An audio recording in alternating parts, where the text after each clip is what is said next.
কেডা রে এ বাস্টার মাওয়ার পোলা কি আলো লেডি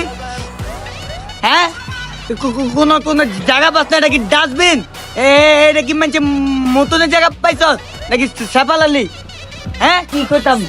কোন কানি বাবা রে বেটা চিল্লে চিল্লি করস কেন দাঁড়ায় দাঁড়ায় তোর লেগা বেটা অশান্তি যাচ্ছে একটা জায়গায় যামু রেডি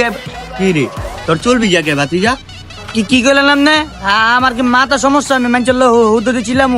এ না বাইরে যার কি জানি কাকা হালাই সুপে সেটলো না মুহূর্তে এলালো কেমনে করতাম ভাতিজা এবার তো একটা পিচ্ছি আছে খালি ঘন ঘন মুতে ইস ভাতিজা মুইতা দিছে রে কি মিয়া আপনি যেন মিয়া খাচ্চর মিয়া মানুষজন দিয়ে দিচ্ছেন মিয়া খাচ্চর মিয়া না তো রেডি এবারে যে কোন কিটা করতে মন চায় আর গোষ্ঠী মেরে দিবেন মিয়া